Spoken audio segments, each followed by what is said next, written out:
Hi ಎಲ್ಲರಿಗೂ friends, ನಮಸ್ತೆ. ನಮಸ್ಕಾರ. ನಾನು ನಾನು ನಿಮ್ಮ ಪ್ರೀತಿಯ ಕ್ರೇಜಿ ಸಿದ್ದು. ಇದು ಈ ದಿನ ನಮ್ಮ ನೀವು ನೋಡ್ತಾ ಇರೋದು ಗುರು ಶ್ರೀ ಬಸವೇಶ್ವರ ಸ್ವಾಮಿ ಶ್ರೀ ಶ್ರೀ ಜಾತ್ರಾ ಶ್ರೀ ಮಹೋತ್ಸವ. ಬಸವೇಶ್ವರ ಸ್ವಾಮಿ ಜಾತ್ರಾ ಮಹೋತ್ಸವ ಇದು ನೈಟ್ ಗುಡಿ ವ್ಯೂ ಸರಗೂರು. ನೋಡಿ ಇದು ಹೇಗಿದೆ ಬರೋದು ಬೆಂಗಳೂರು ದಕ್ಷಿಣ ಜಿಲ್ಲೆ ಚನ್ನಪಟ್ಟಣ ತಾಲೂಕು ಇಲ್ಲಿ ವರ್ಷಕ್ಕೊಂದ್ಸಲ ಗಡಿ ಗ್ರಾಮ.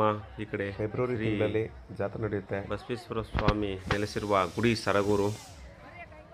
ಇಲ್ಲಿ ವರ್ಷದ ಫೆಬ್ರವರಿ ತಿಂಗಳಿನ ಹುಣ್ಣಿಮೆಯ ಮೊದಲ ಸೋಮವಾರ ಮತ್ತು ಮಂಗಳವಾರ ಜಾತ್ರೆ ನಡೆಯುತ್ತದೆ. ಈ ಜಾತ್ರೆಗೆ ಲಕ್ಷಾಂತರ ಭಕ್ತರು ಬಂದು ಸ್ವಾಮಿನ ಕಣ್ತುಂಬಿಕೊಳ್ತಾರೆ. ಇಲ್ಲಿ ಮುಖ್ಯವಾದ ವಿಷಯ ಏನಂತಂದರೆ, ಸುಮಾರು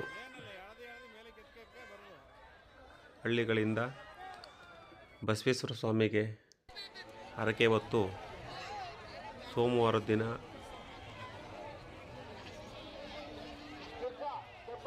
ಶ್ರೀಗಂಧದ ಮರ, ಚುದ್ಲಿ ಮರ ಮತ್ತು ಹುಣಸೆ ಮರದ ಕೊಂಟುಗಳನ್ನು ತಂದು ಬಸಪ್ಪನಿಗೆ ಹರಕೆ ಸಲ್ಲಿಸಿ ದೊಡ್ಡ ಕೊಂಡೋತ್ಸವ ನಡೆಯುತ್ತೆ.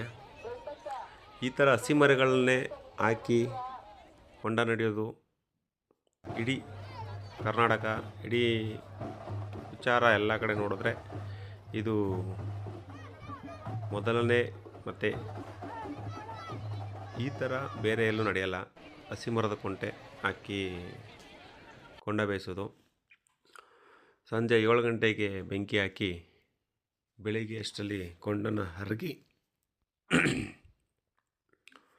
ಬೆಳಿಗ್ಗೆ 7 ಗಂಟೆಗೆ ಇಲ್ಲ 8 ಗಂಟೆಗೆ ಕೊಂಡಾಯ್ತಾರೆ. ಇದೆಲ್ಲ ನೈಟು 12 ಗಂಟೆ 1 ಗಂಟೆ ನೈಟೆಲ್ಲ ಜಾತ್ರೆಗೆ ಜನ ಸೇರ್ತಾರೆ. ನೋಡಿ, ನೀವು ನೋಡ್ತಾ ಇದ್ದೀರಲ್ಲ, ಇದು 11 ಗಂಟೆ ಟೈಮಲ್ಲಿ ನೈಟು ಜಾತ್ರೆಯಲ್ಲಿರೋ ಜನಗಳು. ಮುಂದೆ ವಿಡಿಯೋ ಹಾಕ್ತಾ ಇರ್ತೀವಿ.